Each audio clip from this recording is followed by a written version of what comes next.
So, ang irarasyo ko ngayon is IM. So, sige, mag-start na tayo para makapahinga na agad kayo. Off na ulit ako ng cam.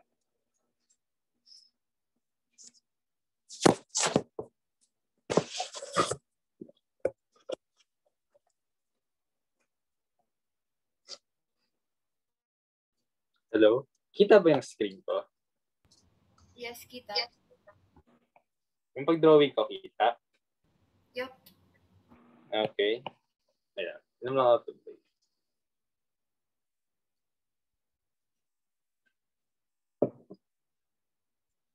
Okay, so game na kayo, guys? Okay, sige. So, mag-start na ako. So, number 1, this component of the medical history belongs to the tertiary history. So, ang parts ng history natin, meron tayong primary history, secondary history, at tertiary history. Ang primary history natin is composed of a chief complaint and HPI. Secondary history, yung ROS. And tertiary history natin, andito si past medical history, current health status, family history, tsaka personal and social history. So, ang tertiary history natin, among the choices, ang answer dito is his father died of a heart attack. Kasi ito ay part ng family history. Habang yung A, B, and C, he was rushed to the ER.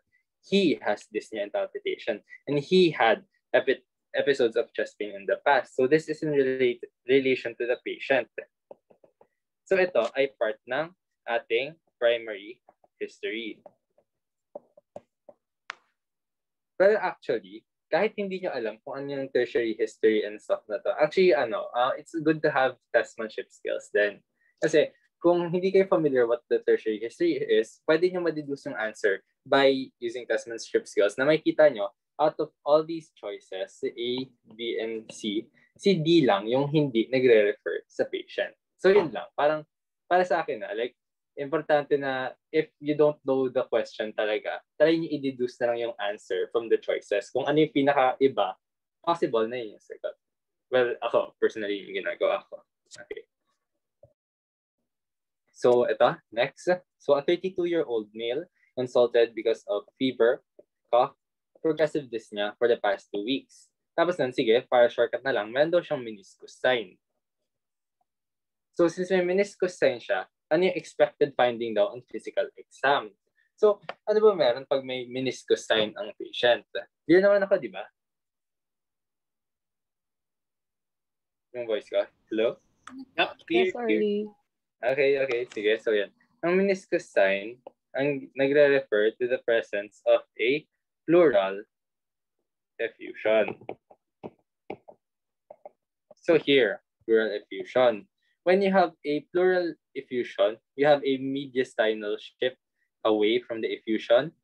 Chest wall movements are decreased. Breath sounds are decreased. And aside from that, yung percussion mo ay dull at yung tactile fremitus mo ay decreased then. So, ang answer dito ay decreased breath sounds and right lower lung field. Why is this the answer? Tandaan natin, when meron tayo dito, sabihin natin, this is a thoracic cavity. Ito yung posterior, ito yung anterior. Tapos sabihin natin ito, side view ng lung. Tapos ito yung airway. Yan. Tapos, ang nangyayari kasi, when you have effusion, na lumalaki yung distance between the airway and the chest wall. Pag lumalaki yung distance between the airway and the chest wall, syempre, sound does not travel well enough into the chest wall. Kaya nagkakaroon ka ng decreased breath sounds in pleural effusion. And that is the same with pneumothorax. So the increase in distance between the airway and the chest wall causes the decrease in breath sounds.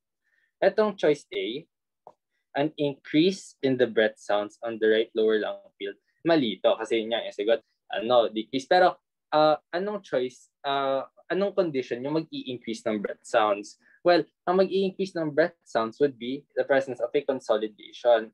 Bakit? Kasi a consolidation is solid in nature. At saan mas madali or mas maganda nagta-travel ang vibration ng sound? Sa solid medium or sa air? Pero sa solid medium. So, in consolidation, increased ang breath sounds kasi sound travels better through that. Tapos ito, laging on the left side, mali ito kasi yung meniscus sign natin is found on the right lower lung field. Tapos, sa D naman, apex beat is displaced at the parasternal area. Mali ito. Bakit? Kasi, tandaan natin. So, example, mag-drawing ulit ako dito. Sabihin natin, ito yung lungs. Okay. Ito yung thoracic cavity. Yung thoracic cavity. Tapos, andito yung heart. Ito yung heart. Sabihin natin na itong blue na ito yung heart. So, sabihin natin, nagkaroon tayo ng effusion sa right side. So, nagka-effusion tayo. Siyempre, yung effusion sa right side would push the contents of the contralateral side further away. So, to make choice D correct, hindi siya actually sa parasternal area. Kasi parasternal, di ba, malapit din sa sternum.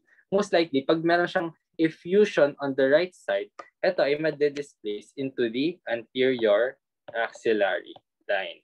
Okay, sige. Next question.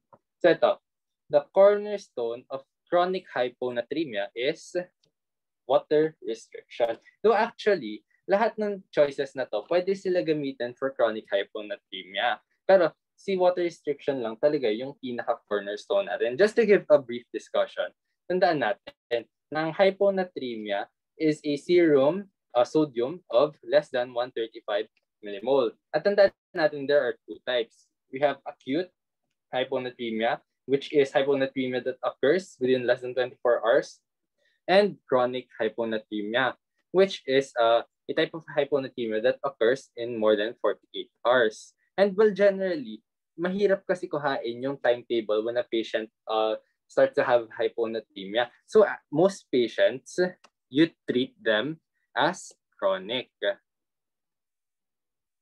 So ito, one of the more common causes of chronic hyponatremia, parang dagdag info, is syndrome of inappropriate ADH, where the patient has exceedingly large amounts of ADH that is secreted into the body. At tandaan natin, ang ADH causes water reabsorption. And that water reabsorption would, syempre, sabihin lang natin, it would dilute the solutes in our vascular system, thereby making the patient hyponatremic. And yung treatment natin doon, again, water deprivation is the cornerstone, pero ang furosemide tsaka ang salt tablets, which are choices B and C, ay supportive treatment na rin for patients with hyponatremia. Supportive treatment. Ang demeclocycline, it's actually a potent inhibitor of principal cells. Pero it's not used as much for chronic hyponatremia kasi it has direct renal toxicity. Okay. So ito na lang. Naalala nyo kanina na-mention ko na you usually treat na ng patients that present with hyponatremia as chronic.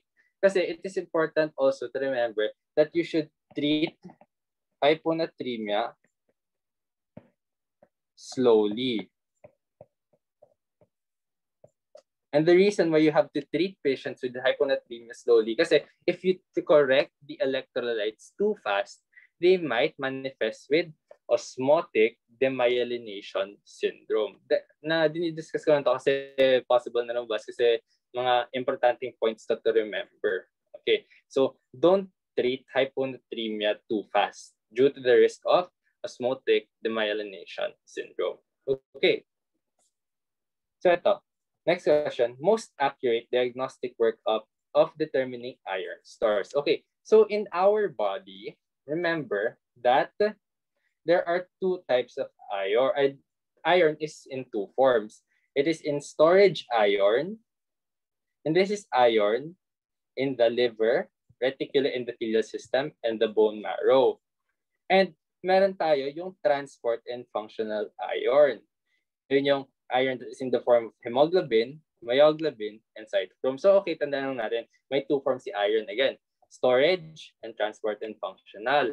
And I want you guys to remember that in the spectrum of iron deficiency anemia, actually may stages tayo before we reach iron deficiency anemia.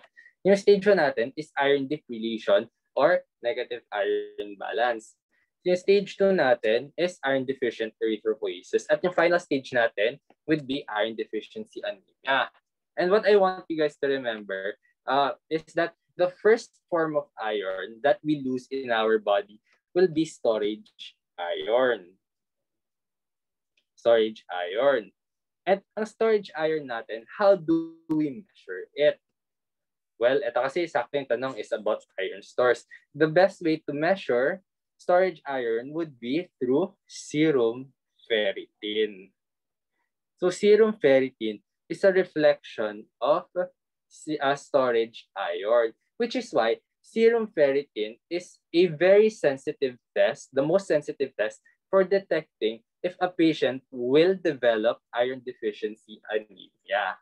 Kasi even before they develop iron deficiency anemia, makikita mo na low yung iron stores nila. Okay, so yan.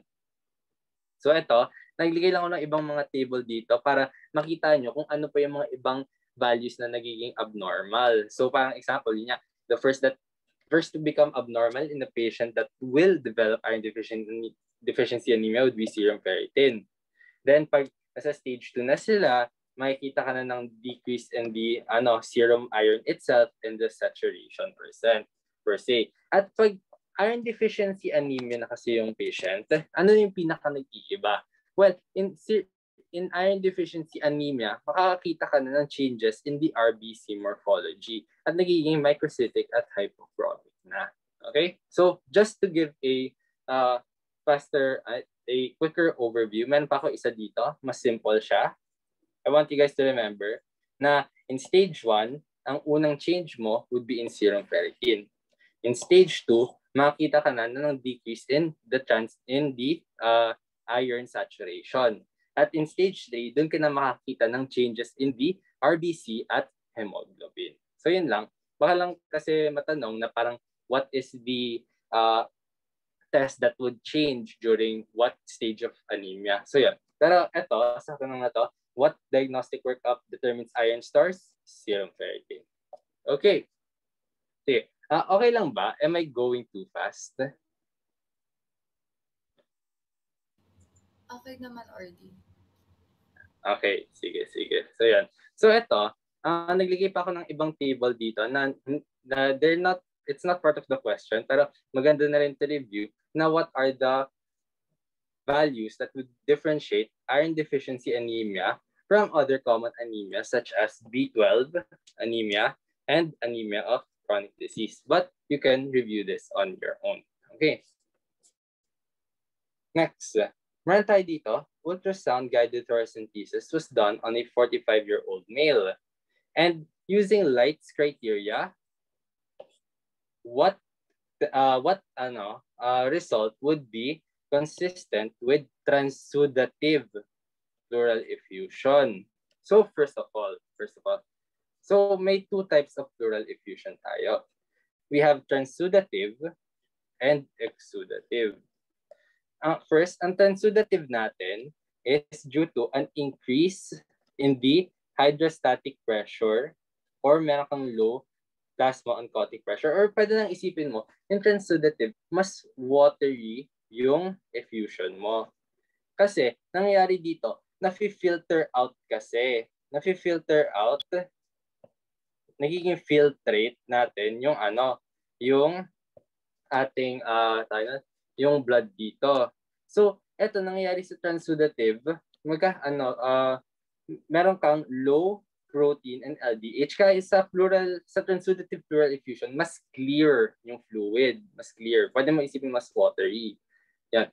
Pag exudative naman, usually nangyayari to sa inflammatory states and increased capillary permeability. So dito, hindi kasi na-filter yung yung blood per se, pero nagli-leak out din yung mga proteins.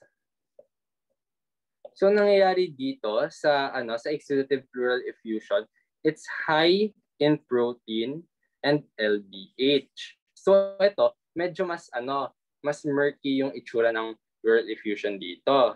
So paano nakakatulong yung Light's criteria dito? So ang Light's criteria nagbibigay siya ng definitive value to say kung transudative siya or exudative yung effusion.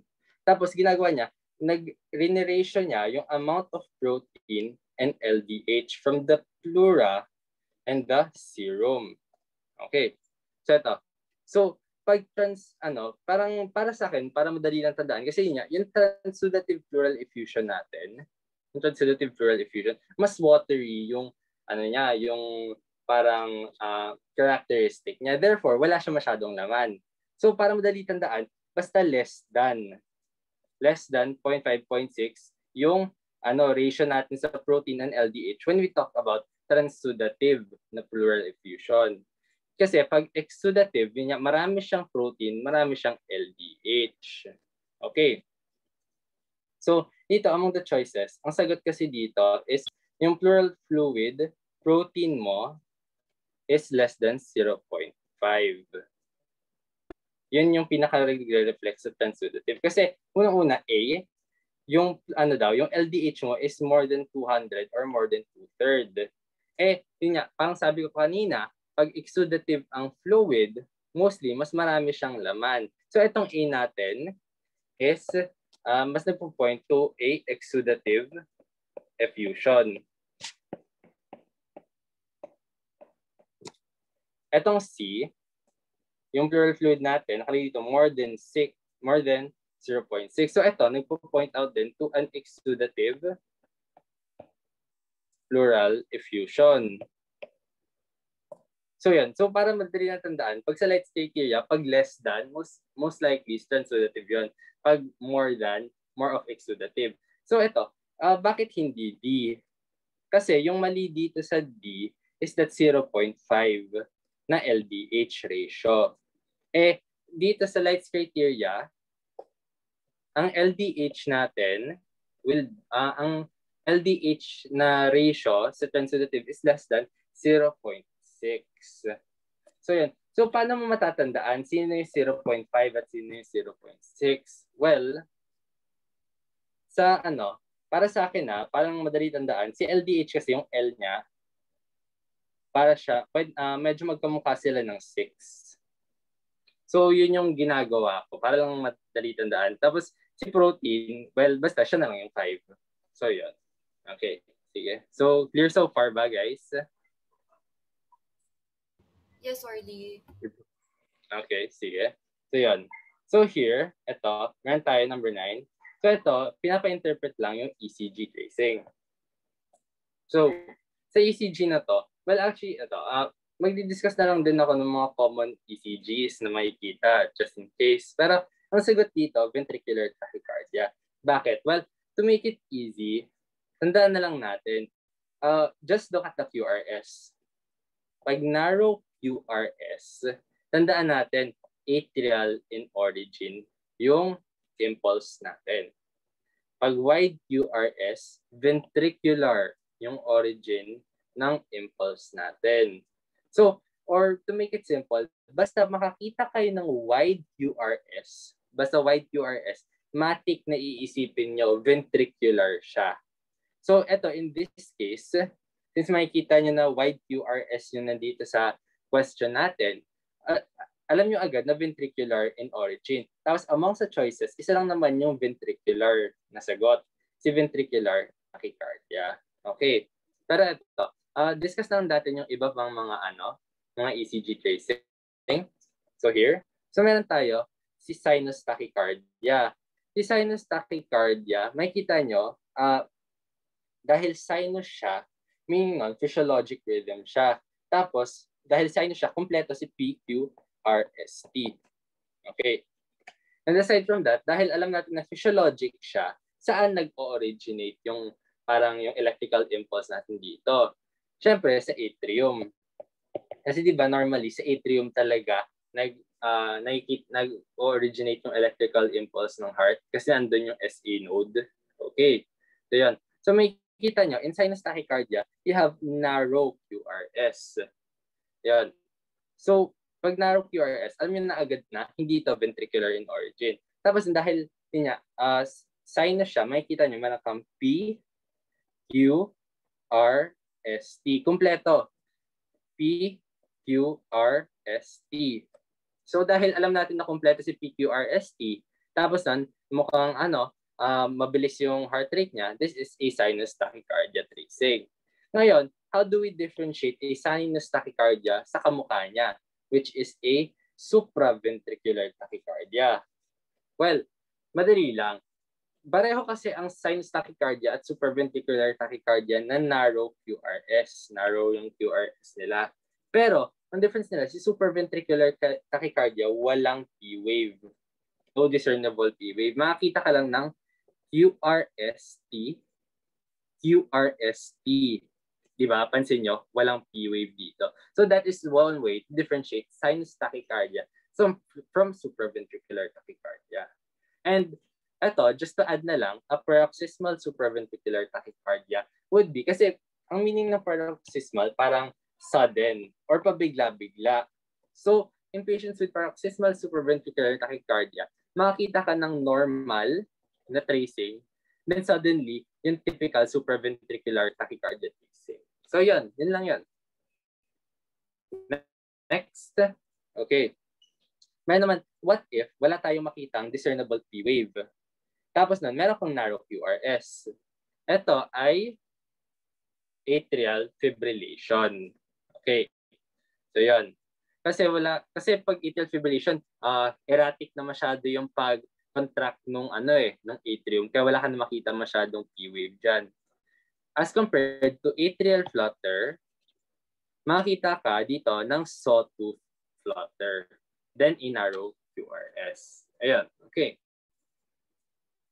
Then finally, ito na yung sinasabi ko. Pag ventricular ang nature ng isang ECG trace, pag ventricular yung nature ng isang ECG tracing, makikita ka talaga ng wide QRS. So ito, makikita ka dalawa sa left and sa right na to. Etong nasa left, ito yung ventricular tachycardia natin. These are examples of ventricular tachycardias. So how do we differentiate it from ventricular fibrillations? Well, medyo madali ma-distinguish na pag ventricular tachycardia, medyo may sense yung morphology nung tracing niya. Like similar kahit paano yung itsura ng tracings. As compared to ventricular fibrillation, makita nyo erratic na talaga.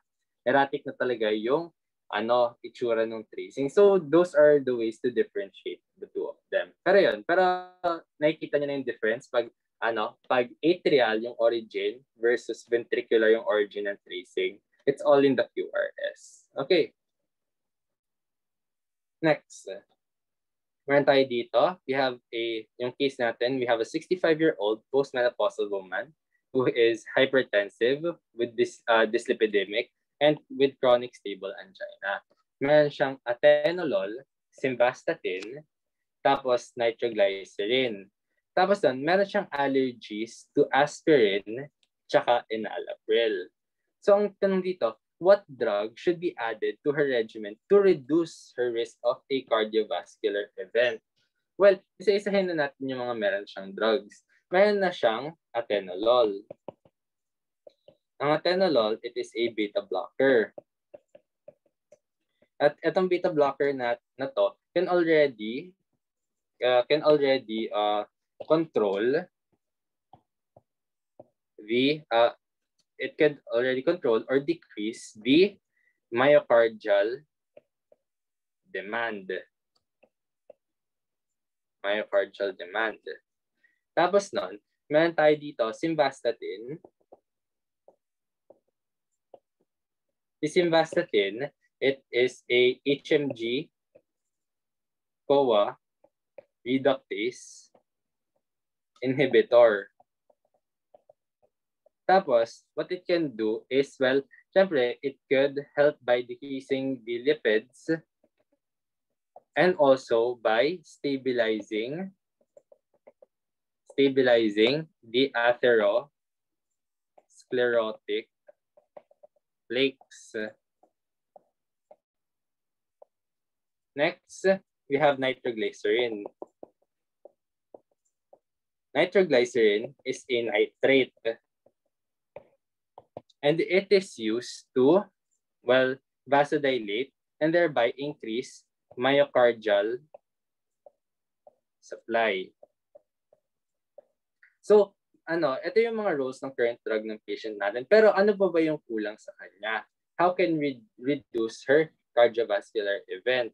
Well, dahil allergic siya sa aspirin, wala siyang antiplatelet. At yun na lang yung kulang sa regimen niya. So ano yung pwede natin i-substitute kay aspirin? Yun ay si clopidogrel, which is an antiplatelet.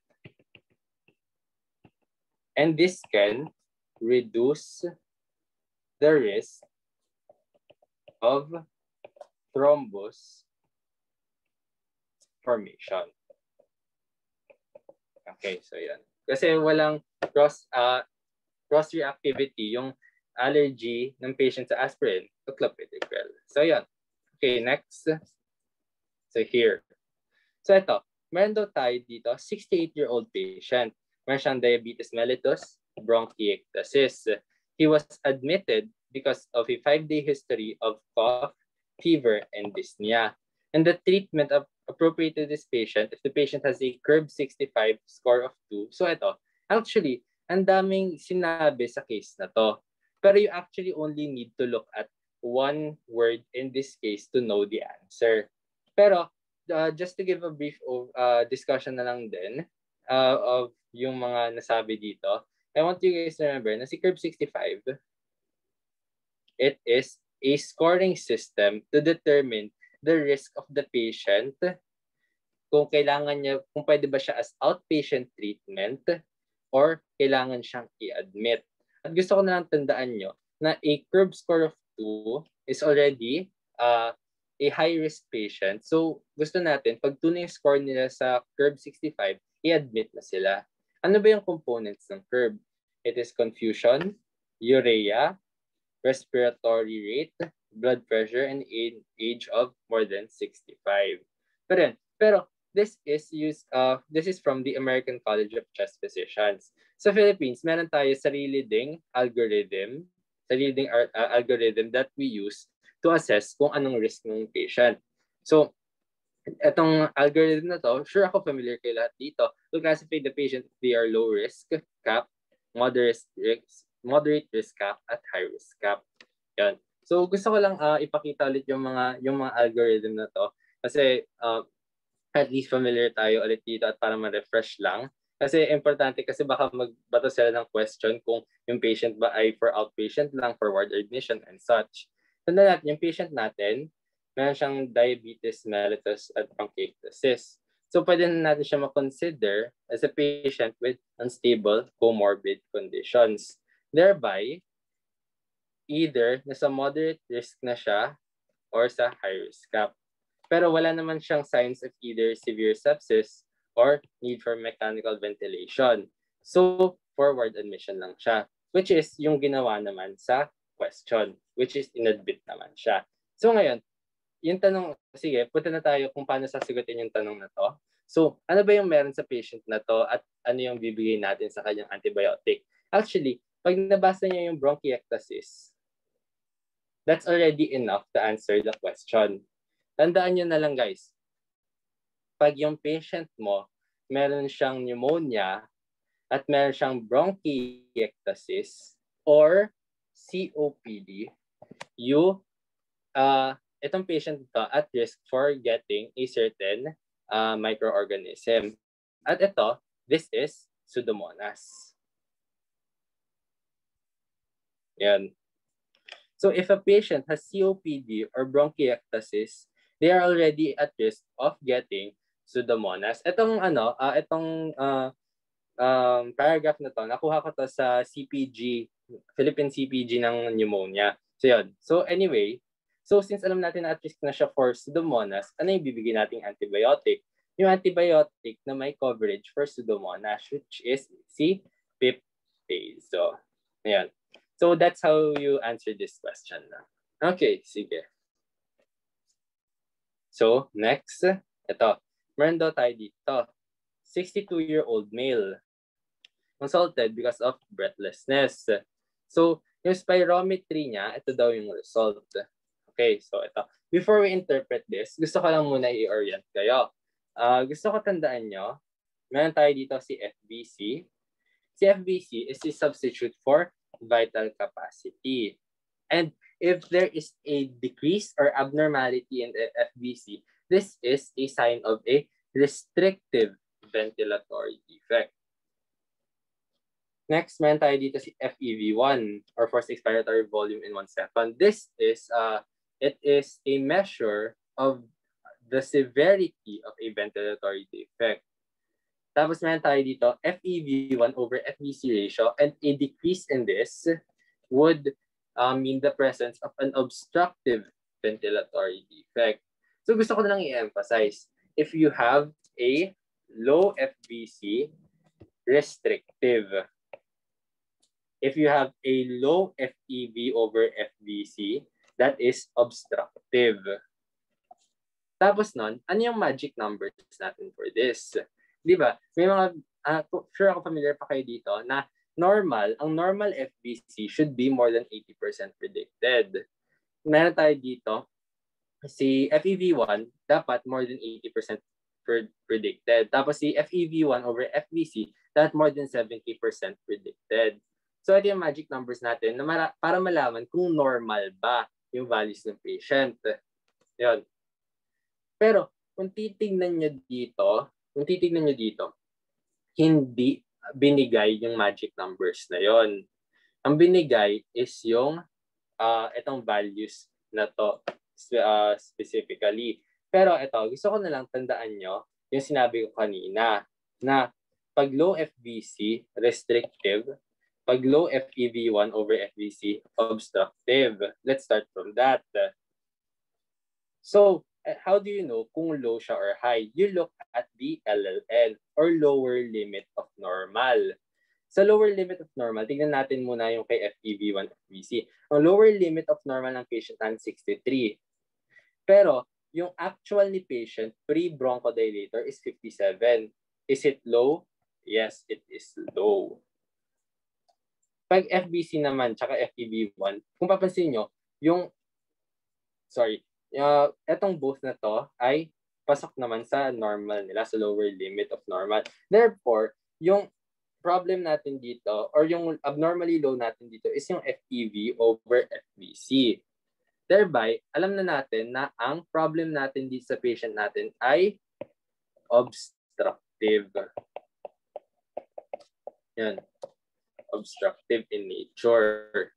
Okay, so alam na natin na obstructive in nature yung yung problem ng patient. Ngayon, let's go here next.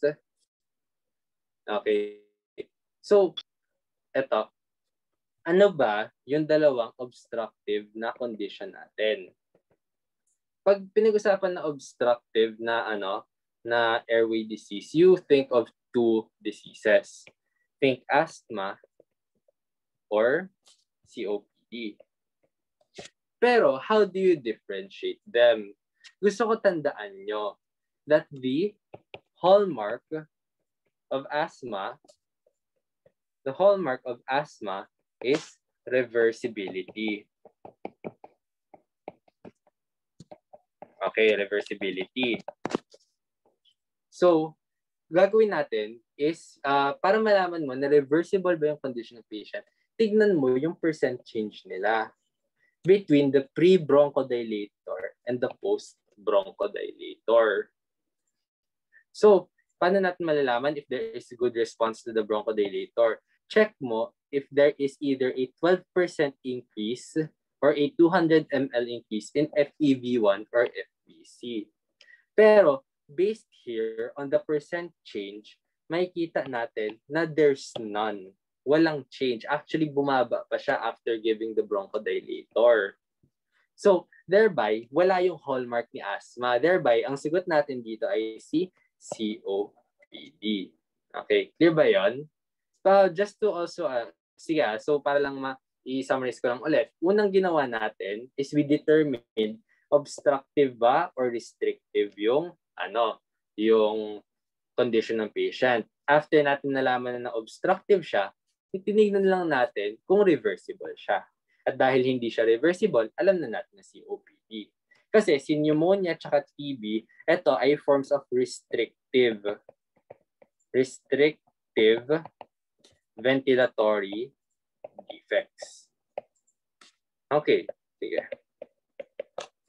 Okay ba guys? Or info overload ba to? Clear pa ba? Clear pa. Okay, sige. Okay, so ito. Meron tayo dito patient. A 45-year-old female had total thyroidectomy 3 days ago. On the day of discharge, she had carpopedal spasms, Chopstick signs, and Trousseau signs. So all of these are signs of hypocalcemia. So signs to ng hypocalcemia. Kasi most likely daw, na-accidentally remove daw yung parathyroid glands. Okay. So yun. So dahil alam natin na ang carpopedal spasm, Chopstick sign, at Trousseau sign ay signs of hypocalcemia, pwede agad tayo mag-rule out ng choices. Rule out na natin si high calcium. Itong A and B. So X na agad to. X, C, A and B. Ngayon, tandaan natin, tinanggal daw yung parathyroid gland. Tinanggal yung parathyroid gland. So ano yung ini-expect niya sa PTH? High or low? Siyempre, low na yung PTH mo kasi wala ka ng parathyroid gland eh. So ganun lang yon. Low calcium, low intact PTH. So ang sagot dito, letter C. So yun lang. Okay. So ito, naglagay lang ako ng diagram para ma-help ma-visualize. Pero I think hindi na rin siya masyado kailangan. So, okay. Okay, ito. So meron tayo dito. We have a 22-year-old man consulted because of a 45-pound weight gain over the past 2 years, despite dieting and exercising. His mood is labile with occasional depression. His physical exam, BP niya 140/92. He has dorsocervical fat pad, acne, rosy cheeks with fullness of the face. At eto, nagpa-labs na siya. Yung labs niya, yung serum cortisol niya, normal. Pero nagpa-serum cortisol na siya. Tapos na, nagpa-urinary cortisol na rin siya. What is the next lab test that you would request? So again, nagpa-serum cortisol na siya. Tapos na, nagpa-urinary cortisol. Okay, goods na to. Tapos na, based on the clinical appearance ng patient natin, anong sa tingin natin meron siya? Meron siyang Cushingoid appearance. Cushingoid appearance. So, gusto natin siya i-work up for what disease? Cushing's syndrome na. So ito, meron ako dito yung algorithm na kinuha from Harrison's. Pero nakakita ako ng mas simple na algorithm, which is this. So nilagay ko lang yung sa Harrison's na algorithm just in case may mga gusto mag-review nun. Pero ito, so yung patient natin meron siyang Cushing syndrome na features. So okay, kinuha na siya ng urine cortisol. So ayan. So ano ba ang next na kailangan gawin sa patient na hindi pa ginawa? It would be yung low dose dexamethasone test or the overnight dexamethasone test. Yan. So yung sagot dito ay yung letter C. Okay. So kailan pa ba ginagawa yung ibang parts dito? Well, so ito. Kasi itong una natin ginagawa, this is to screen for the Cushing syndrome. Kung positive tong unang mga tests natin, confirmed na may Cushing's syndrome si patient. Pero hindi pa natin exactly sure ano yung nagpo-cause ng Cushing syndrome niya. So after ng screening na to, after no overnight dexamethasone test at yung pag-determine ng serum at urinary cortisol, ang next na gagawin mo is yung bibigyan siya ng serum ACTH. So, titignan mo kung ACTH independent ba siya or ACTH dependent. Pag ACTH independent, adrenal yung source ng ng excess in corticosteroids. Habang pag ACTH dependent, it's most likely pituitary. So, yon. And after that, dun ka magha-high dexamethasone test, tsaka MRI. Yon. So, ginagawa mo na tong test, etong si B at si D, once na-confirm mo na ACTH dependent na yung condition ng patient. Okay, sige. So, that's it lang for this part. Okay, so understood naman yan. Next. Okay. So, meron tayo dito. Patient is diabetic siya with hypertension and due to increased somnolence. Tapos yung creatinine niya daw has been elevated for the last 2 years. Tapos yung GFR niya is 10 ml per minute. So, sa tingin nyo, ano yung meron yung patient natin na to? Since for the last 2 years, elevated ang creatinine niya, well, ito, most likely, meron na siyang chronic kidney disease. Chronic kidney disease. Yan. So, actually, it is only a minimum of basta more than 3 months to consider the patient has a chronic kidney disease. Yan. So, ito, pero since sa kanya 2 years na, chronic kidney disease na to for sure. So, among the choices, what metabolic disorder is consistent with this patient? Okay, so ito. Para lang ma-discuss na rin natin. So, di ba, meron siyang chronic kidney disease, meaning, meron na siyang impairment of the function ng kidney. What is one of the functions of the kidney? One is the production. One of the functions ng kidney ay the excretion of acids through actually, ang better pala na term is the regulation of acid-base balance. How does it do it? Well, through ammonogenesis,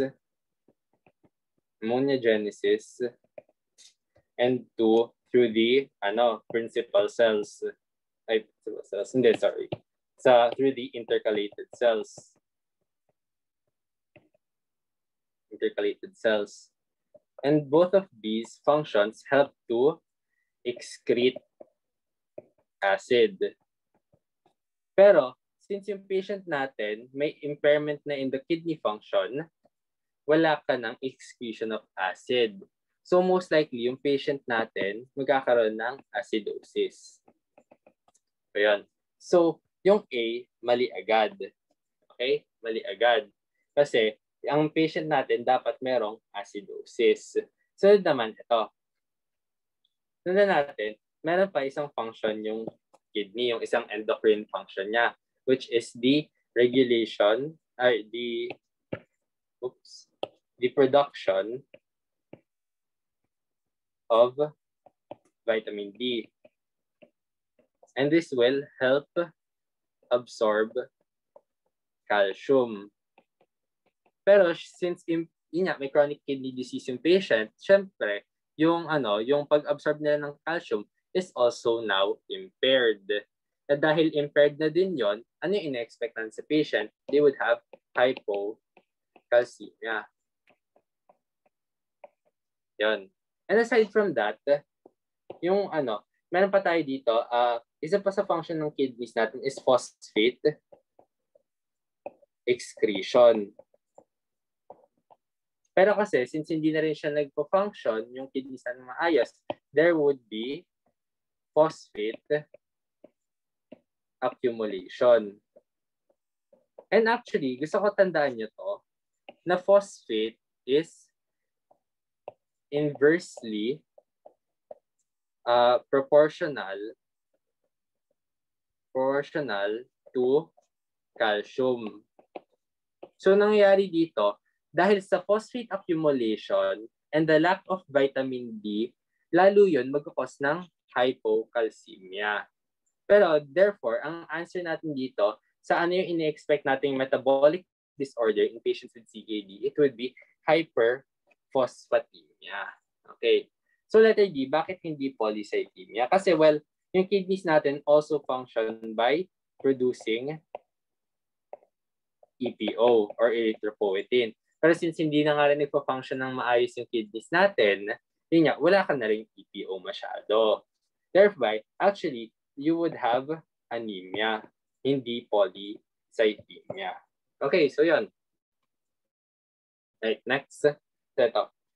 Meron tayo 20-year-old male consulted due to fever, sore throat, and gross hematuria. He claims to have a previous episode of the same symptoms before. So nagkaroon na siya na ito dati. Tapos na may hematuria din. Pero nagre-resolve naman yon. So workup showed RBC cast. So what is the most likely diagnosis? Ito, pag yung patient natin nagpakita na meron siyang fever, more of sore throat, or basta URTI, basta upper respiratory tract infection plus gross hematuria, you only think of two diseases.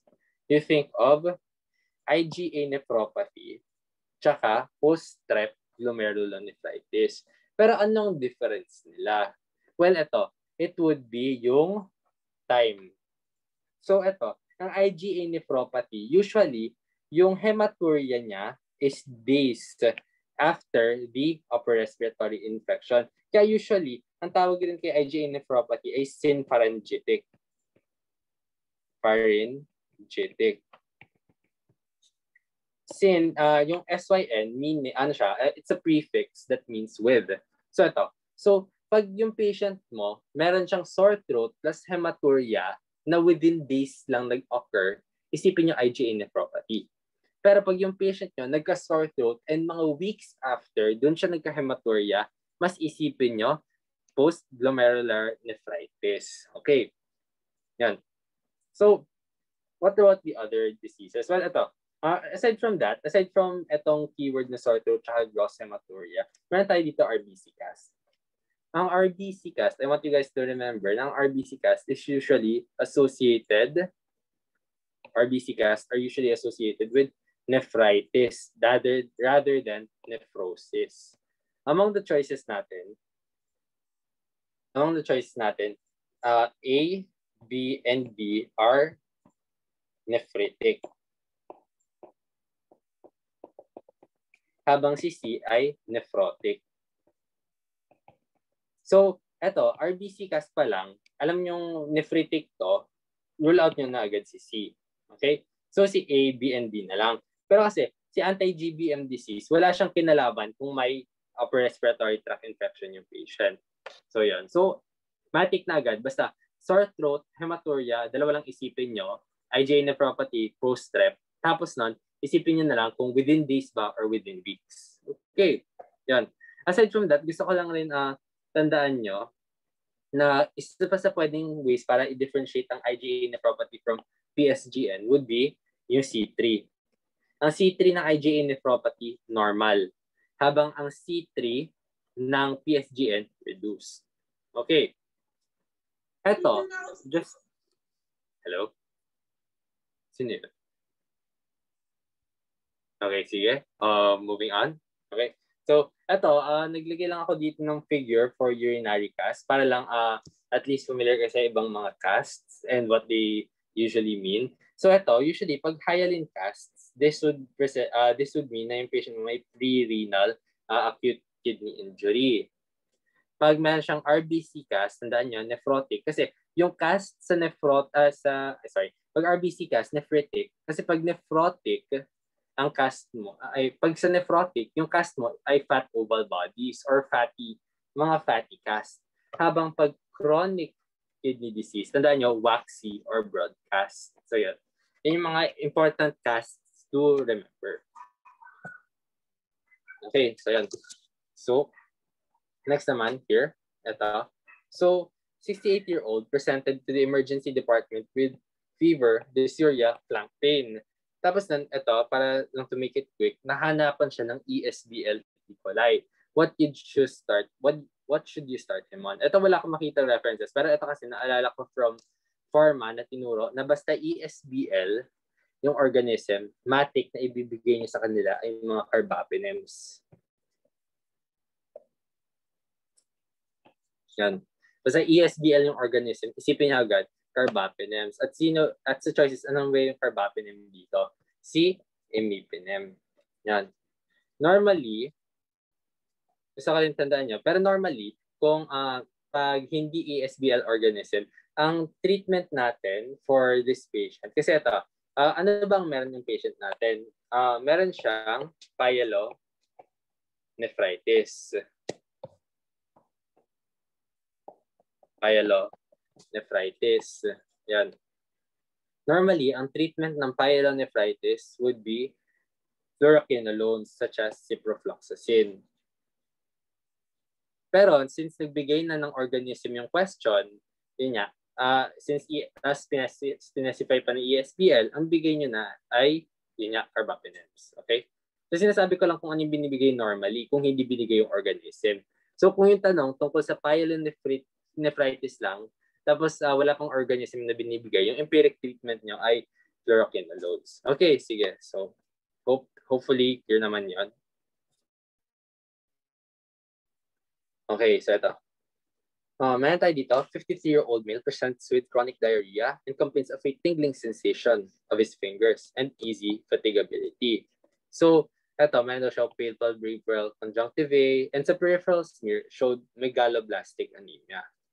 Okay, so anong segment ng gastrointestinal tract yung kailangan tingnan dito? So ito, when we talk about megaloblastic anemia, ano ba yung two causes nito? It's either vitamin B12 deficiency or folate deficiency. Pero in this patient, nag-focus tayo sa vitamin B12 deficiency. So yan. So, tinatanong, anong segment daw ng GI tract yung kailangan natin tignan? So, ang sagot dito ay yung ileum. Bakit yung ileum? Well, ito kasi yun. When we intake vitamin B12 in our body, pagdating sa salivary glands, it will bind with haptocorrin. Tapos doon, magta-travel to downwards, then pagdating sa duodenum, magpapalit na yung pinagkakabitan ni B12 from haptocorrin to intrinsic factor. Si intrinsic factor, sinisikreto ng parietal cells ng stomach. Pero kailangan na magkasama to si intrinsic factor tsaka si B12. Then once magkasama to si B12 tsaka si IF, pwede nang ma-absorb si B12 into our body sa terminal ileum. So, technically, to make it simple, si vitamin B12 is absorbed in the ileum. So again, si vitamin B12 is absorbed in the ileum. So therefore, kung may problema ka sa ileum, you may have a problem with absorbing vitamin B12. At if may problem ka with absorbing vitamin B12, you would have low B12. At pag low yung B12 mo, that can lead to megaloblastic anemia. Ayan. Okay. So, aside from that,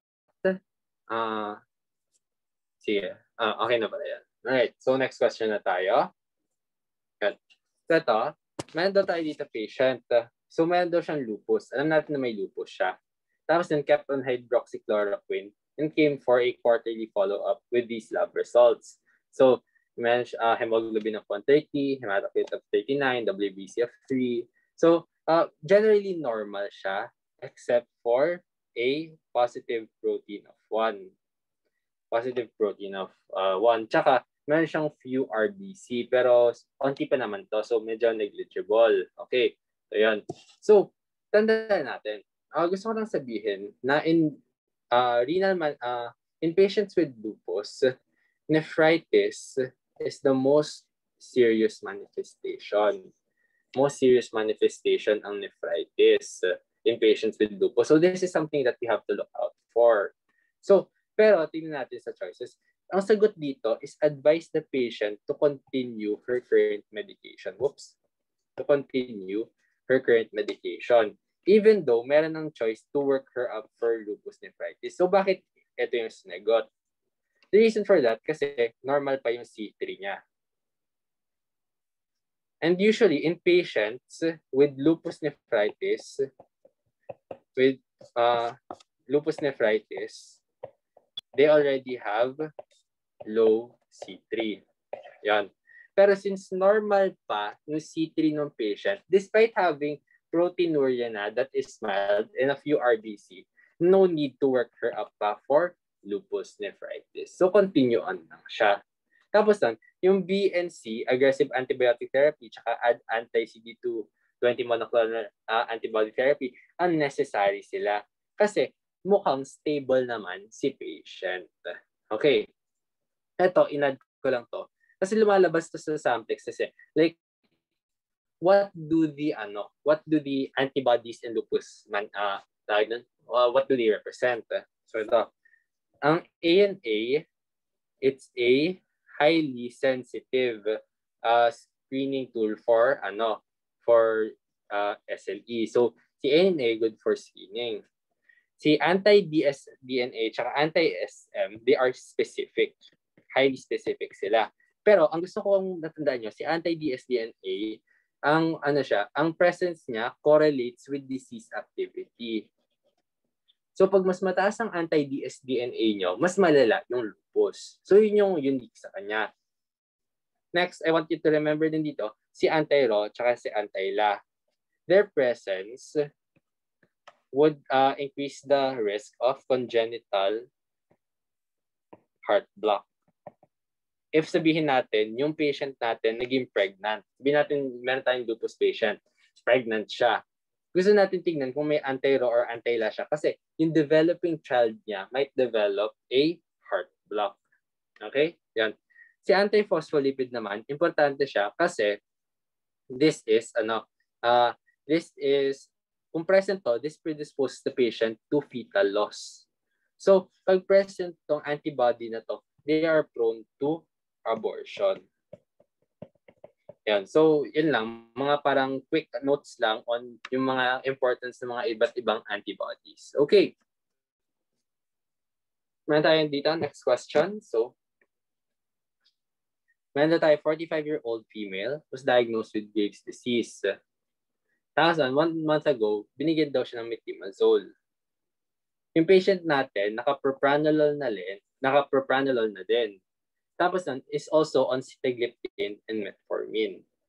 Anyway, aside from the medications ng patient, tandaan natin, apparently well siya, pero bigla siya nagkaroon ng fever at sore throat. She is also so ang tanong dito, which of the following medications cause the sore throat? So again, 4 yung gamot niya. Metformin, methimazole, propranolol, sitagliptin. Ano yung most likely nag-cause ng sore throat? It would be si methimazole. Bakit? Kasi si methimazole is known to cause agranulocytosis. What is agranulocytosis? Well, agranulocytosis is a condition where there is leukopenia or lowered white blood cell count. Dahil low ang WBC ng patient natin, they are prone to infection. Okay? So, yun yung reason dito. So, among the drugs ng patient, we want to, especially sa mga patient natin na nagtitake ng mga anti-thyroid drugs such as methimazole, we want to watch out for infection talaga. Kasi if they get an infection, they might actually have agranulocytosis na.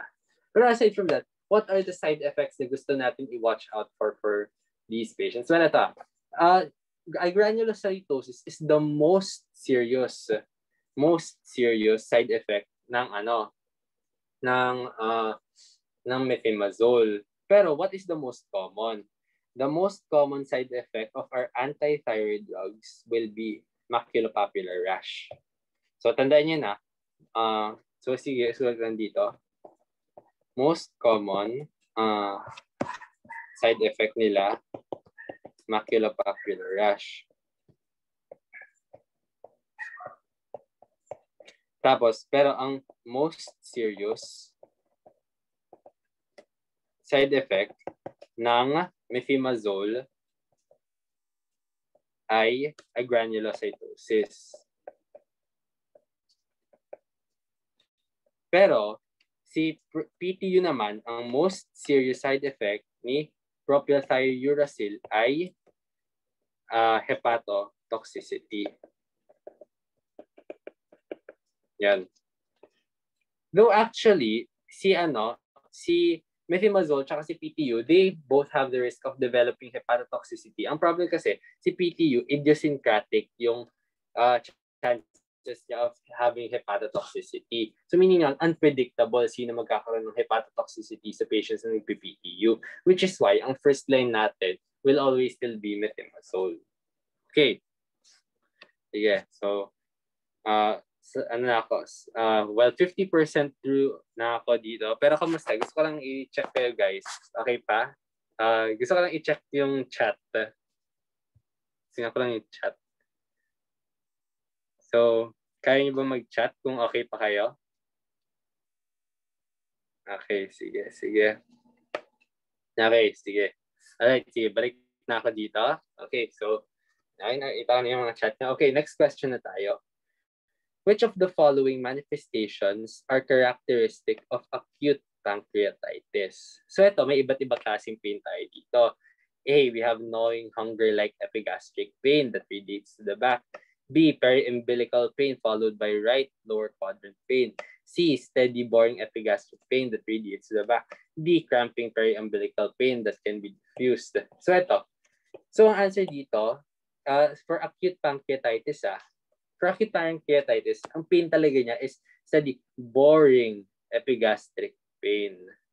As in, parang yung pain niya parang bumubutas. Parang yung feeling daw is parang may bumubutas sa tiyan nyo. So, basta acute, steady, boring epigastric pain, acute pancreatitis. Yan.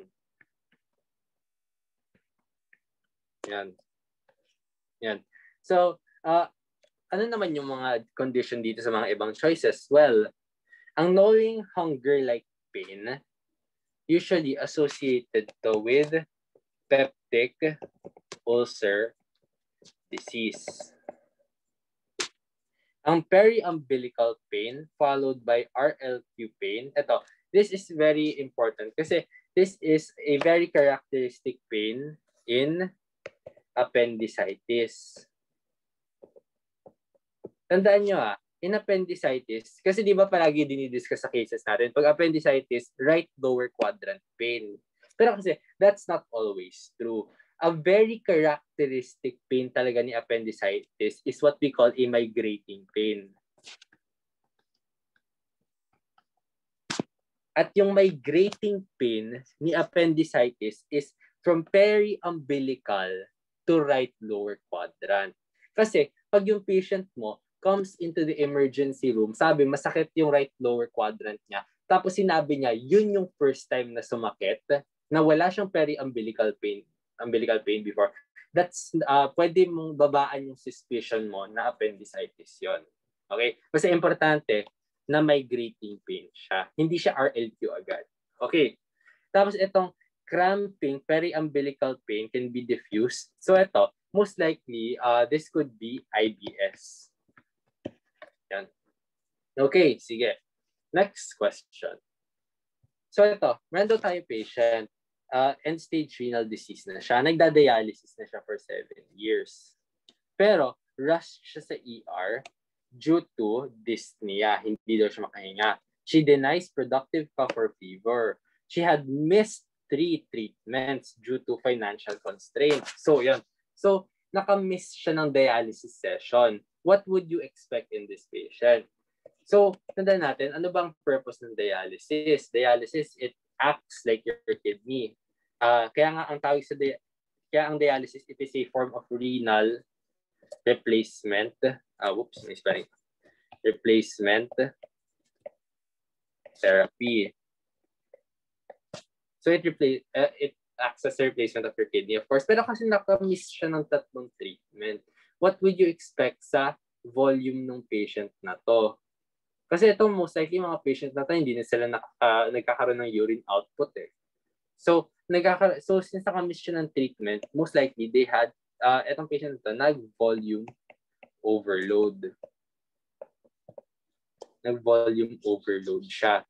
So what would you expect in a patient with volume overload? Syempre, elevated JVP. Okay? Yan. Etong BP of 90/60, ito, pwede itong maging sagot kung yung patient na to ay during dialysis. Kasi ang hypotension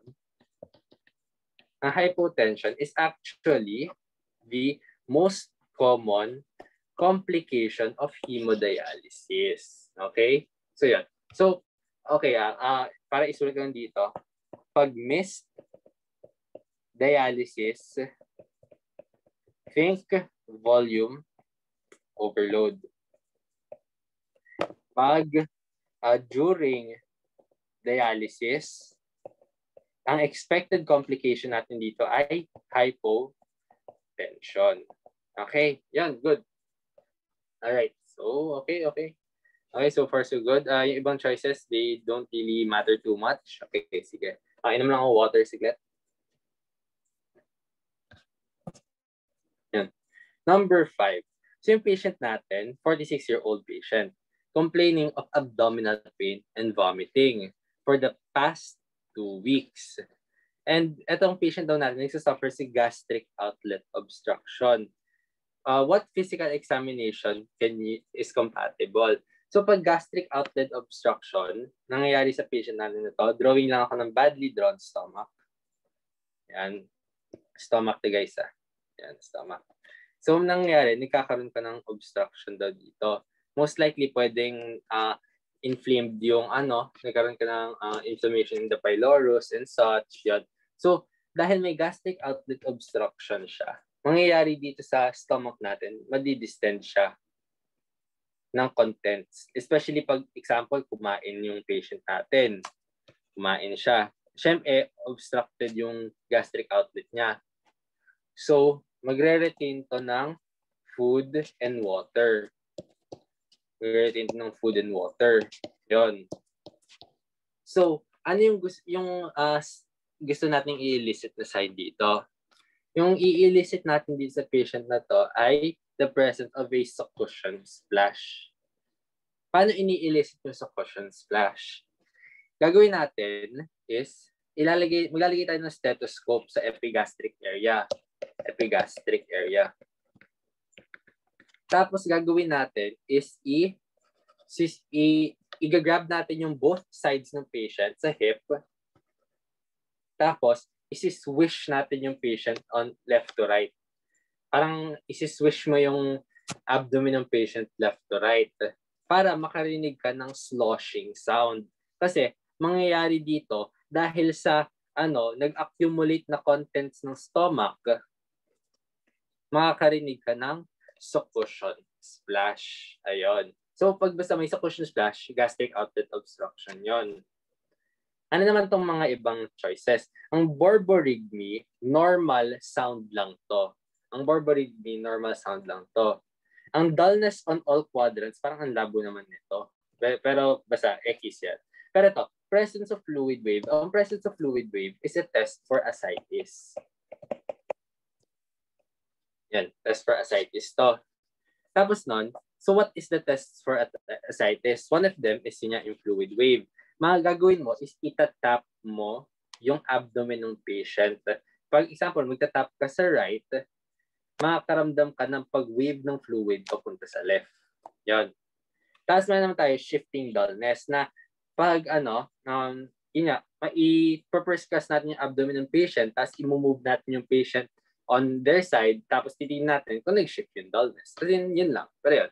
So basta, pag gastric outlet obstruction, succussion splash. Pag fluid wave, ascites. Okay. Ito, next question natin. What is the best prognostic indicator for a patient with acute liver failure? Ang keyword dito ay acute. Acute liver failure. So ito, bago ko isagot yung mismong question, pero kasi yung choice natin si alkaline phosphatase, prothrombin, bilirubin, cholesterol, mag-brief overview or discussion na tayo sa mga iba't ibang liver test. Ang bilirubin natin, it's a test, it's a breakdown product or of porphyrin. Pero punta na tayo sa clinical. Ang bilirubin, meron tayo dalawang type, direct tsaka indirect. Tandaan natin, pag elevated ang direct bilirubin mo, isipin mo agad post-hepatic cause. At ang pinaka-common na post-hepatic cause ay mga biliary obstruction. Yan. Pag indirect, yung mataas, eto, isipin nyo, pre-hepatic cause. Ano yung pinaka-common cause na, ano yung pinaka-common na nag-elevate ng indirect bilirubin? Isipin nyo, mga hemolytic condition. Yan. So basta, pag direct, isip kayo, obstruction. Indirect, yung mataas, isip kayo, hemolytic. Okay. Pag aminotransferase, AST, ALT, this is a sensitive indicator for liver cell injury. So ito, so usually, basta injury ang nami-measure ng AST, ALT. At lang gusto ko tandaan nyo. Pag ALT is larger than AST, isipin nyo agad mga hepatocellular disorder. Mga, like, sabihin natin tulad ng hepatitis. Mga infectious or autoimmune. Parang Hepa B, ganon. Yan. Pag ALT is greater than AST. Tapos ito, importante. Pag AST is greater than ALT, isipin nyo, alcoholic liver disease.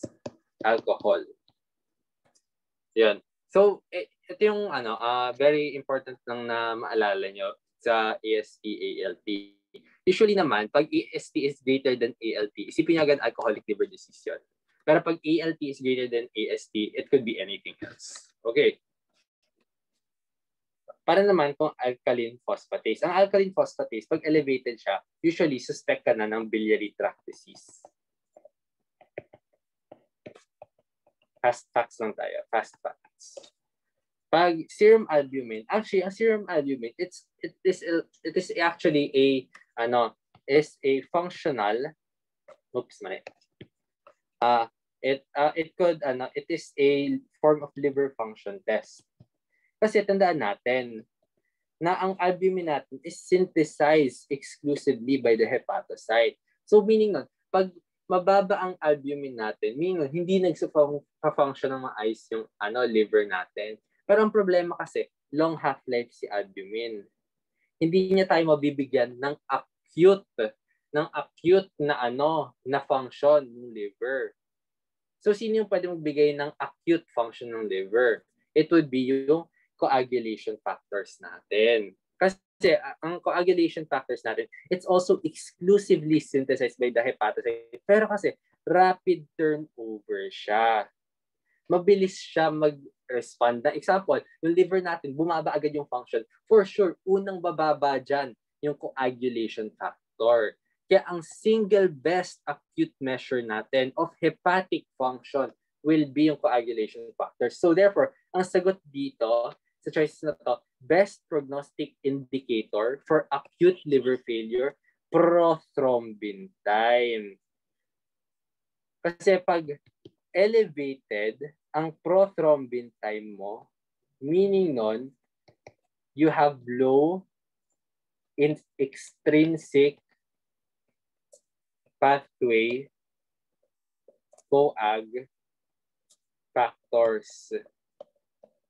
Or well, actually yung usually mababa sa prothrombin time, C factor 2, 7, 9, and 10. Yan. Okay, sige. Yan. Alright. So, next.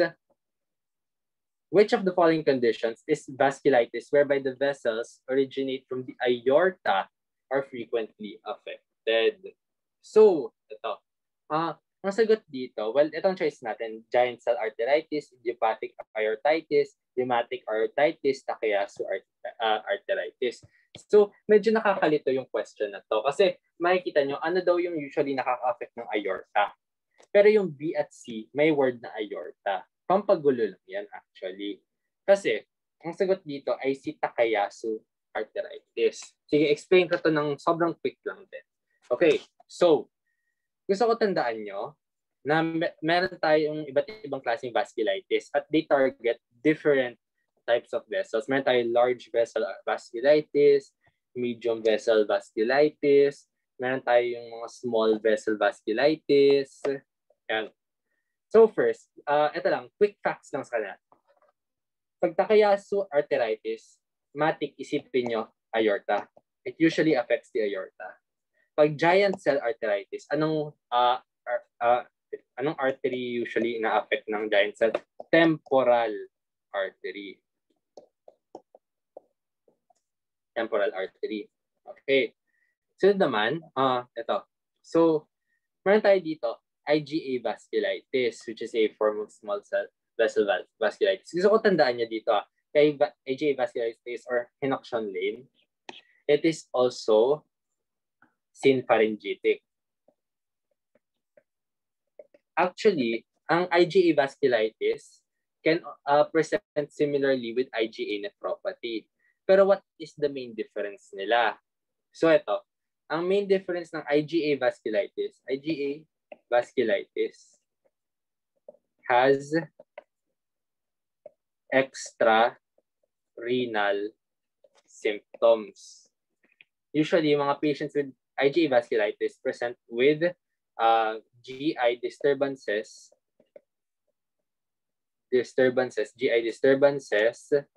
plus skin purpura, plus yung hematuria. Yan. Pero pag IgA nephropathy, ito only renal. So usually, ang manifestation nito only hematuria. Pero both of them are triggered. Both are triggered by a upper respiratory tract infection. Okay. Yan. Ayan. Ano ba yung mga importante dito tandaan? Si Churg-Strauss, usually, mga patients na to na may Churg-Strauss vasculitis also present with severe asthma. So yun yung mga high yield points dito sa vasculitis. Kasi alam ko sobrang hirap aralin nitong vasculitis. So ito na lang yung mga importanteng tandaan dito. So ito sa choices natin, giant cell arteritis. Tandaan natin, kaya mali siya kasi si giant cell, ina-target temporal artery. Si idiopathic aortitis, actually, kaya hindi siya yung sagot kasi ang idiopathic aortitis is a umbrella term. Umbrella term for any vasculitis affecting the aorta. So, sunod naman, rheumatic aortitis. Bakit hindi rin siya yung sagot kahit may aorta sa pangalan? Well, kasi ang rheumatic vasculitis, ang rheumatic vasculitis, to make it simple lang here, usually, ang ina-affect ng aortic vasculitis ay yung, rheumatoid vasculitis. Ang ina-affect ng rheumatoid vasculitis, usually, mas common ay small and medium-sized artery. Bihira niya i-target ang aorta. So yun, pampagulo lang talaga yung rheumatoid aortitis. Kasi usually, yung target ng rheumatoid vasculitis ay small and medium-sized artery. So yun. So, yun ang gusto ko matandaan nyo dito. Next, when is the best time to do a breast exam in a patient? Or anong days of the menstrual cycle daw dapat sila nagbe-breast exam? Ang best days ay the 5th and 7th day of the cycle. So, bakit? Ito, meron kasi tayong breast changes during the menstrual cycle. Tandaan natin, as the menstrual cycle proceeds, the breast increases in size and tenderness, and firmness and blood supply. Yung ducts ng breast nag-enlarge. It retains more fluid. Tapos nun, so yun yung nangyayari throughout the menstrual cycle.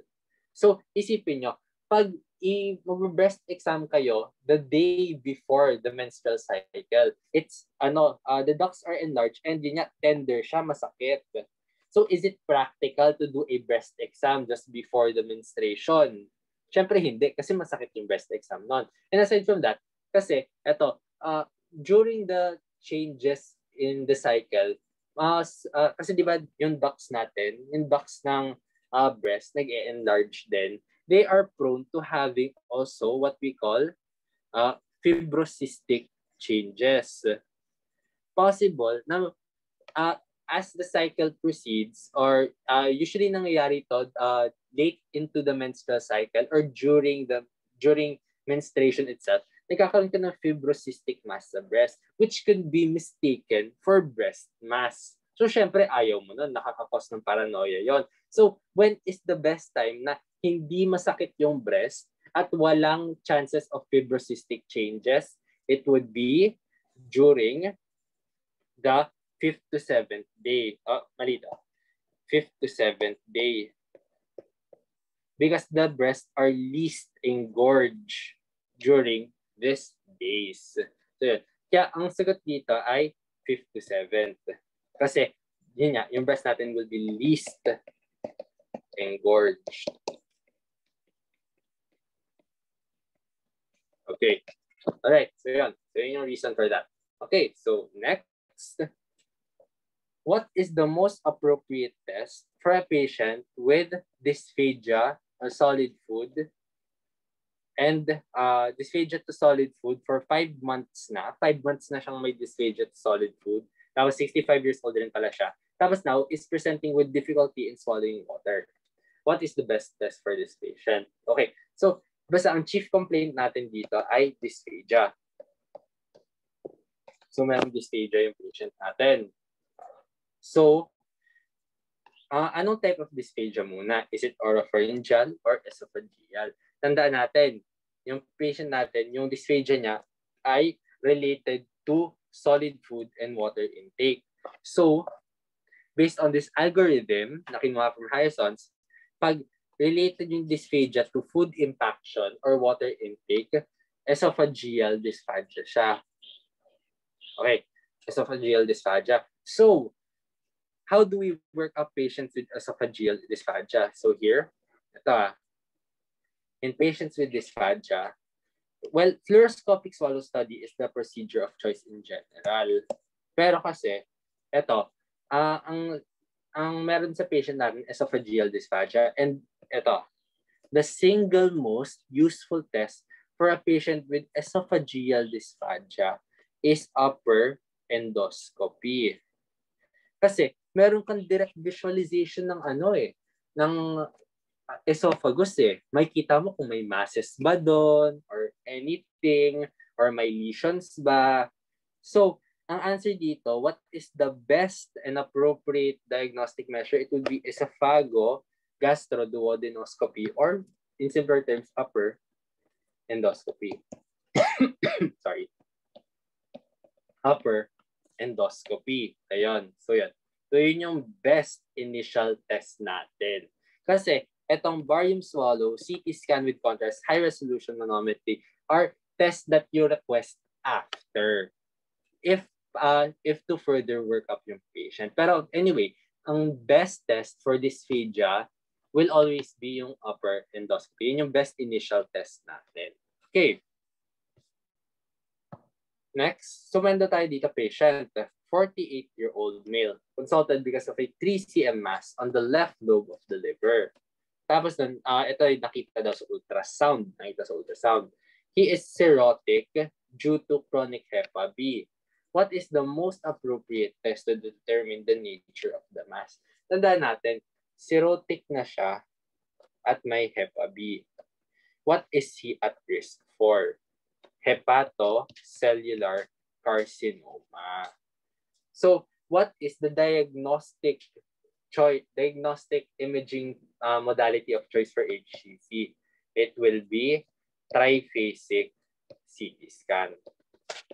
Kasi ang triphasic CT scan is enough for diagnosis in patients with HCC. Okay? Yan. So ito, parang marasyon natin choices. Determine CEA level. CEA ba yung nakikita natin elevated sa HCC? Hindi. It is AFP. HEPA-B profile. Kailangan po ba natin ng HEPA-B profile? May confirm na HEPA-B na yung patient. So, liver elastography. Ito, this is used for determining cirrhosis or yung degree ng cirrhosis or the presence of cirrhosis. Confirmed na cirrhotic yung patient. Kailangan po ba natin mag-liver elastography? Hindi na. So, syempre, ang choice dito ay yung triphasic CT scan. How does triphasic CT scan diagnose yung HCC? Well, it can determine the tumor size and the extent of invasion. How? Kasi ito. In triphasic CT scan, makakita ka ng 3 phases. Pero ang focus natin yung arterial phase tsaka yung venous phase. During the arterial phase, yung tumor natin will be well delineated. Magiging hyper attenuated compared to the liver parenchyma. Tapos during the venous phase, magiging hypo-attenuated siya. So ito yung itsura nun. As you can see here, ito arterial phase, ito venous phase. Sa arterial phase, may kita mo ito, yung natuturo ng arrow, yan o. May kita mo hyper-attenuated mass. Then biglang pagdating sa venous phase, magiging hypo-attenuated siya. Pag nakita mo to, matic HCC na yan. Okay? Yan. So, bakit nga ba CT scan? Bakit ayaw natin mag-biopsy sa mga patient na to para extra sigurado? Well, kasi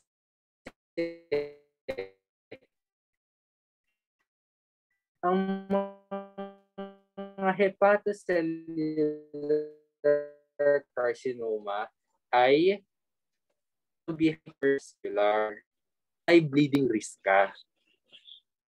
Without putting the patient at risk, edi doon ka na sa modality niya. So we don't usually do biopsy in patients with hepatocellular carcinoma. Okay. Ayan. Next question. Meron tayo dito patient. Male patient had diarrhea for the past 6 weeks, accompanied by abdominal pain with occasional blood in the stools. There was no weight loss naman, fever, or denies family history of cancer. Which of the following diseases is the most likely cause? Okay, so yun. So, dahil 6 weeks na yung diarrhea niya, pwede natin i-consider na chronic yung course nito. Chronic ay yung diarrhea niya. So, among the choices, meron tayo inflammatory bowel disease, irritable bowel syndrome, small intestinal bacterial growth, and tropical screw. Ang inflammatory bowel disease natin, tandaan natin before we discuss each of the choices, tandaan natin, we have many different mechanisms of chronic diarrhea. Meron tayong secretory cause na parang etong diarrhea na to ay watery and does not stop at cessation of food intake. Natuloy-tuloy lang to. Tuloy-tuloy lang yung secretory diarrhea kahit hindi ka kumain, tuloy-tuloy to. Habang ang osmotic cause ng diarrhea, ito ay watery din. Watery yung diarrhea. Watery, but stops when you stop eating. Kasi most likely, food din naman yung trigger netong osmotic cause. So, pag sinap mo yung intake yung trigger niya, magsastop yung diarrhea. So, yun yung main difference ng secretory at osmotic diarrhea. Pero both sila watery in nature. Pag steatorial, ito, fatty stool. fatty stool. Pag inflammatory causes, usually, yung mga, etong diarrhea na to, usually, prone to having the presence of blood. Usually, bloody siya. Okay, so yun. Okay, so yun yung mga main causes of diarrhea. So, eto, si inflammatory bowel disease, eto, ano siya, inflammatory type from the name itself. Ang irritable bowel syndrome ay motility type of diarrhea. Usually, actually, pag irritable bowel syndrome, unpredictable kung magiging constipation ba siya or diarrhea ba siya or what not. Pero may change in bowel movement. Pero hindi significant yung change ng stool dito sa irritable bowel syndrome. Tapos itong small intestinal bacterial overgrowth tsaka tropical stool, these are forms of steatorrheal diarrheas. So therefore, dito sa sa tanong na to, kasi meron siyang occasional blood in the stool. Syempre, ang sagot dito ay si inflammatory bowel disease. Okay. So, dito sa list naman, andito yung mga different etiologies. Pero you could go over this on your own. Pero siguro ang importante na lang tignan dito yung mga nasa choices na lang din. Since sila naman yung common. Okay? Yan. Alright. So, eto. Meron tayo dito, 52-year-old female, the diabetes mellitus type 2, has proteinuria and creatinine. Tapos, creatinine level of 5 mg per dl. So, eto, alam na natin na elevated. Creatinine. Elevated yung creatinine niya. So, yan. Which of the following will be consistent with chronic kidney disease? Okay, so ito. Tanda natin, diabetes mellitus, may diabetes siya. That's chronic kidney disease. So, ito. Pwede natin i-assume na this is not any ordinary chronic kidney disease. This is a form of diabetic nephropathy. Most likely diabetic nephropathy to. This is important. Kasi ito. So, ano daw yung ini-expect natin dito? So, sige, punta tayo diretso sa sagot. Ang sagot kasi dito, presence of broad waxy cast in the urine. Kasi anong sinabi ko tungkol sa broad na waxy cast? Usually, pag broad and waxy, associated sa chronic kidney disease. Okay, sige. Moving on. Ngayon ito, a kidney size of 11 cm by 7 cm on ultrasound. Ang tandaan natin, ang normal size ng ng kidney ng Filipino ay 9 cm. So, ang Filipinos, normal size ay 9 cm. So you could say na this is around normal in size. Kasi in between siya 11 and 7 cm. Pero bakit hindi ito yung sagot? Kasi usually, in diabetic nephropathy, okay in CKD kasi, normally, contracted ang kidneys, lumiliit. Pero, in DM nephropathy, tsaka yung other nephropathies na to, usually the kidneys are enlarged. So, yun. So, X yung choice A. Kasi normal sized yung kidney. Pag diabetic nephropathy, dapat enlarged.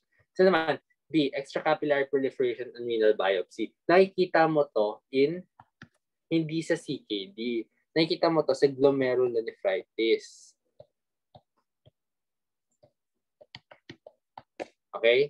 Tapos C, normal serum phosphate and calcium. Ito, na-discuss natin ito kanina. Na usually, patients with CKD would have abnormal phosphate and calcium levels. So, ang remaining answer dito, syempre, would be D. Okay? Yan. Next question natin. Okay, so 65-year-old retired general consulted because of progressive knee pain, especially going up and down the stairs, and alighting from a vehicle. He is a hypertensive, diabetic, and overweight. Obese. Meron siyang mildly warm knees and mild effusion. Meron naman siyang full range of motion on both knees and hips. Pero ito, this is the clincher for this question. Meron daw siyang Bouchard's and Heberden's. Actually, kahit ito lang tignan mo, Bouchard and Heberden's, alam mo na agad kung anong sagot to. Basta, Pag may Bouchard and Heberden, isipin nyo agad, this will be osteoarthritis. Okay? Yan. So, ano naman yung parang mga hallmark disease or yung mga clincher for the other choices? Pag gouty arthritis, usually associated to with podagra.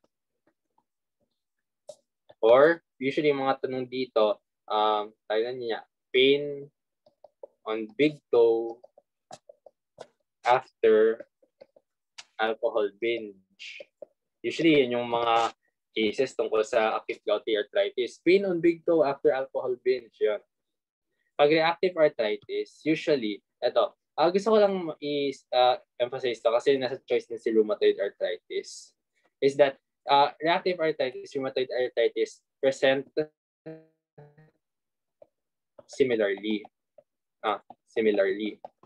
Pero how do you differentiate them? The chronicity. Pag less than 6 weeks, usually reactive. Pag more than 6 weeks, most likely rheumatoid. Actually, yung 6 weeks na to nasa Euler criteria to ng rheumatoid arthritis. And the reason for the 6 weeks is kasi pag less than 6 weeks yung manifestation, try to consider reactive arthritis muna or viral arthritis. Okay? Yan. So ito pa, ang gusto ko i-emphasize kasi yun nga. Aside from that, gusto ko lang magdagdag ng info. So ito, pag rheumatoid arthritis, usually yung mas unang sumasakit sa kanila, yung mga fingers and yung feet. Usually, pag rheumatoid arthritis, unang tinatamaan yung fingers at yung feet, or yung hands at yung feet. Kasi, pag osteoarthritis, mas tinatamaan yung weight-bearing joints at axial joints. Usually, yung spine, yung hip joint, knee joint, yun yung usually mas tinatamaan pag osteoarthritis. Okay? Yan.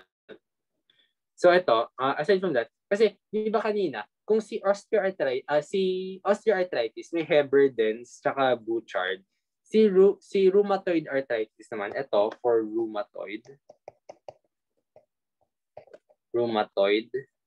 arthritis. Mas may kita niyo sa kanya ay si Botonier tsaka si Swan-Neck. Okay? So yun na. So pag rheumatoid arthritis, Botonier, Swan-Neck. Pag osteoarthritis, Heberden's, tsaka si Bouchard. Okay. So ito, naglagay lang rin ako ng table dito for your review. Ayan. Alright, next. Okay. So, ano tayo dito? Number 14. 72-year-old male consulted because of a chronic cough, shortness of breath, and his chest wall showed narrowed intercostal spaces on the left. Tapos may tracheal deviation siya to the left then, and a homogeneous opacification on the left upper lung field. What is the most likely pathology dito? Lahat nasa left. So yan. So, ang pinakasagot dito ay si atelectasis. Kasi ang nangyayari dito is niya, pag kasi ang atelectasis, that is a collapse of the airways of the lung. Pag ganon, pwede niyong isipin kasi pag atelectasis, parang pag nag-collapse siya, hinihila niya lahat ng structure to its side. So yung tracheal deviation to the left, hinila nung collapse na hinila nung collapsed lung tsaka airways, yung trachea to its side. Tapos din yung homogeneous opacification sa left upper lung field. Kaya siya homogeneous opacification kasi dahil atelectasis collapse na siya. Collapse. Therefore, no air. No air. At dahil wala siyang air, it is opacified. Yun. Yun. So, yun yung pinaka-reason doon. Nilagay ko lang din yung yung image na to for your reference and review. Pero, yun yung most likely na sagot dito sa question na to. Okay, sige. Number 15. So, ito. A previously well 38-year-old fishball vendor developed fever, calf pain, and oliguria 1 week after wading in flood water. Tapos nun, okay, so blah, blah, blah. Sige, para lang madiretso na tayo. Basta, what is the expected finding in this patient? What is the expected finding in this patient? So, tanda na, basta pinakita dito sa case na to, na aside from that ito importante, na elevated yung creatinine niya. So, alam mo na meron siyang kidney injury. Yan, meron siyang kidney injury. Anyway, sige. So, tingin nyo, anong nangyari sa patient na to? Anong infectious disease ang nagkaroon sila? Most likely, nagkaroon sila ng leptospirosis. Leptospirosis. At yung leptospirosis na to, nag-cause ng kidney injury. Ngayon, eto, yung tanong dito is yung expected finding natin sa patient. Pero, kailangan natin muna sagutin yung tanong, what type of kidney injury ang meron ng patient? Sige. Before we go into that, sige, gusto ko lang muna i-emphasize na pag pre-renal acute kidney injury,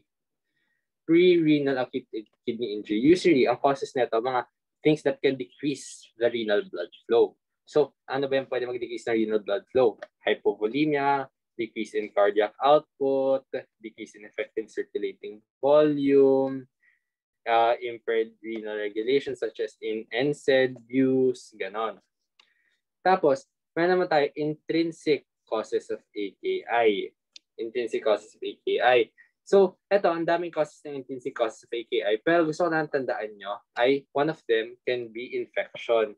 At one of the most common causes of that would be leptospirosis. So, eto. So, sige. Sa case na to, na-determine natin na yung patient natin may leptospirosis.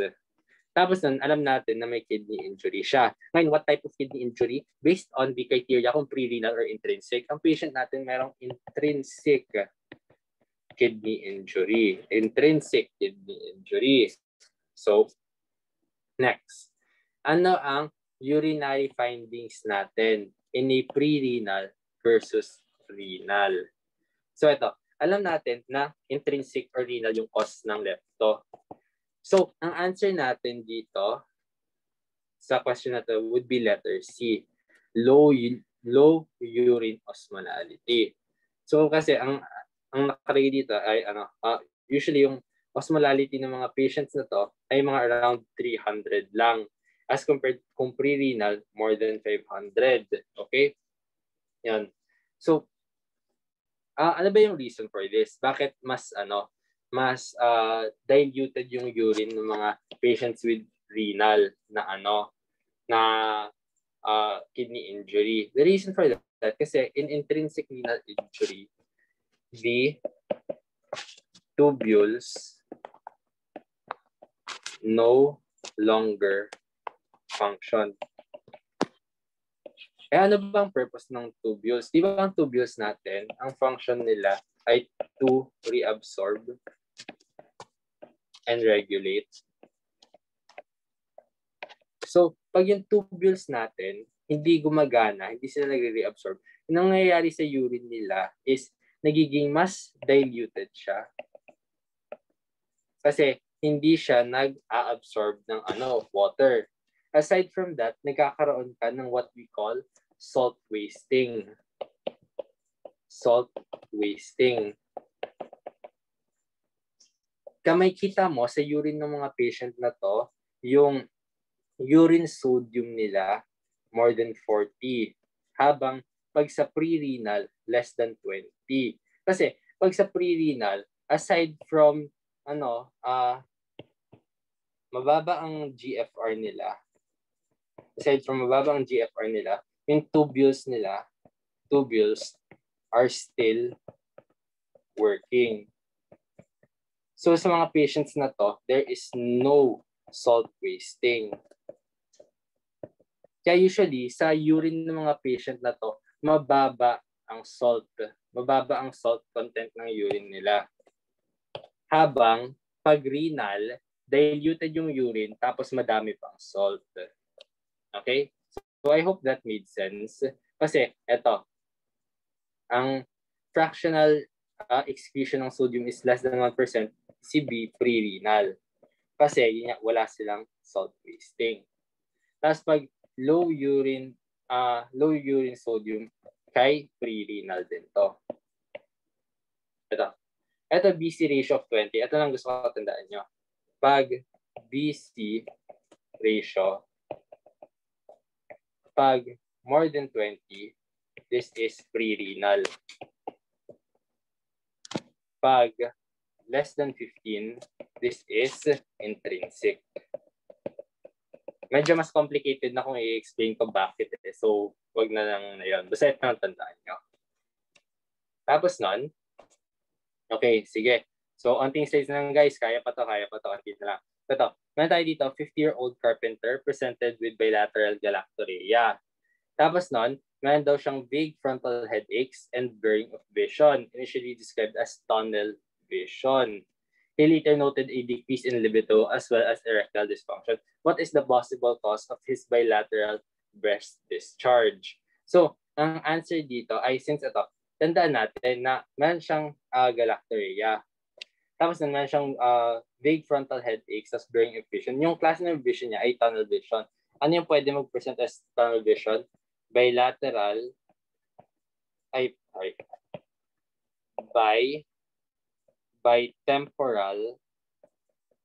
hemianopsia. Bitemporal hemianopsia. Okay. So yun. So ano yung pwede mag-cause ng bitemporal hemianopsia? A compression in the uptake chiasm. At ano yung pwede mag-cause ng pituitary adenoma. Pituitary adenoma. Okay. So, ano ang pinaka-common na pituitary adenoma natin? It would be prolactinoma. At ang prolactinoma natin is known to cause erectile dysfunction and gynecomastia. So, since sa patient natin meron siyang bilateral galactorrhea and tunnel vision, ang most likely na na cause natin dito would be prolactinoma. At ano yung i-cause ng prolactinoma? It would be an increase in prolactin levels. Okay, so yan. So yun yung sagot dito sa number 16. Okay. Next. Ito, meron daw tayo patient. Generally, sige, meron daw siyang hyperthyroidism. So, pag tapos anong klaseng hyperthyroidism to? This is Graves' disease. Okay, summarize ko na yung case para medyo madali na tayo. Medyo late na pala. Sorry guys. Yan. So, pag Graves' disease, tandaan lang natin na meron tayong hyperfunctioning thyroid. Pag may hyperfunctioning thyroid tayo, so ito ay hyperthyroidism, nagpo-produce ng maraming hormone yung thyroid natin, pero at the same time, nagpo-produce siya ng negative feedback sa pituitary. So, in these cases, meron tayong low TSH and high T4 in patients with this. So, ang sagot dito ay ito, letter A, high T4 with low TSH. Okay, next. So, ito, gusto ko i-credit sa question na to si Joel Turla kasi tinulungan niya ako mag-ration ng tanong na to. So, yun. So, ito, ang tanong na to ay meron tayong 50-year-old with lymphoma. Tapos na nag-develop daw siya ng pneumonia post-chemotherapy. His absolute neutrophil count was 80. So, ito ay low. Ano ang empiric monotherapy that should be given to this patient? So, yun. So, itong patient na to na merong pneumonia tsaka low na neutrophil, we call this as febrile neutropenia. Yung patient natin ay merong febrile neutropenia. And the drug of choice for febrile neutropenia will be C-cefepime. Yun lang yun. So, ang answer dito ay letter C. C-cefepime. Okay? Yan. Tapos also ito, na kay Harrison's din, na infections in cancer patients, usually, ang treatment natin for febrile patients with neutropenia would be 1, either ceftazidime, cefepime, piptazo, or C-imipinem. Pero among the choices, ang meron kasi si cefepime. So, siya yung pinakasagot. Okay, sige, thank you. Next naman. So, 40-year-old HIV patient is inquiring about vaccines that he can receive. Okay, so, ang CD4 count niya daw ay 50 cells na lang. So meaning nun, ang CD4 niya ay low. Meaning nun, yung patient natin ay immunocompromised. So since immunocompromised ang patient natin, anong vaccine yung pwede natin ibigay? So, sorry. Anong vaccine yung hindi natin pwede ibigay sa kanya? Contraindicated. Siyempre, mga live vaccine. So among the choice, may tayo Hep B, meningococcal, pneumococcal, varicella. Among these, si varicella lang live. So gusto ko tandaan niyo guys. So ito, may listahan naman ako dito ng mga live tsaka inactive vaccines. Pero sa live, ang pinaka-common kasi na binibigay si influenza, varicella, MMR. Okay? So yun. So gusto ko tandaan niyo itong vaccines na kasi sila yung commonly lumalabas ng tanong. Pero kung may enough time pa kayo, tandaan nyo na ng iba. Pero basta, ang common na live vaccines na binibigay is influenza, varicella, MMR. Okay. Yan. So, last 2 questions na lang. Okay, so ito. Meron tayong 55-year-old security guard referred for evaluation of a chest x-ray, finding for a cardiomegaly. So ito, ang tanong na lang dito is meron daw siyang heart failure. So heart failure patient to. What symptom daw is due to increased preload? So yan. So ang answer dito would be paroxysmal nocturnal dyspnea. Paano to nai-elicit ng increased preload? Well, in patients with heart failure, kasi pag humiga sila, nagkakaroon sila ng reabsorption of fluid from the tissue. Yung reabsorption of fluid from the tissue mag-cause ng increased venous return to the heart. Therefore, increased preload. Yung increased preload na to will cause a rise in the left atrial pressure and etc. and mag-cause ng fluid redistribution into the lungs. So yung increased preload sa mga taong may heart failure mag-cause ng fluid redistribution in the lungs. And this fluid redistribution in the lungs will cause the biglaang paggising nila sa gabi at magkakaroon ng dyspnea. Yan. Kasi syempre nagkakatubig sa lungs syempre hindi naman normal yon. So yun. So yun yung nagkakos ng paroxysmal nocturnal dyspnea nila. Alright, so yun. Tapos gusto ko na lang rin, kasi tinatanong din to, gusto ko lang i-mention na sa Framingham Diagnostic Criteria, meron tayong major criteria. Tapos na, yung mnemonic, kasi medyo mahirap sila tandaan. Pero may mnemonics ako dito sa major criteria. Ang major criteria, ang mnemonics dito ay Ranchos. Yan. So, yung R ay rails. Yung A, acute dyspnea. Ay, acute pulmonary edema pala. Sorry. Acute pulmoedema. Ang N ay neck vein distension. Ang C ay cardiomegaly. Ang H ay hepatojugular reflux.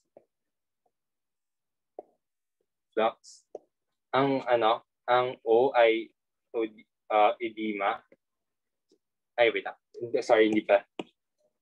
Orthopnea pala. Orthopnea. Tapos yung S ay S3 heart sound. So, ito yung mnemonic ko para sa major criteria sa Framingham criteria. So, para lang madali tandaan, Ranchos. Yan. So, ito.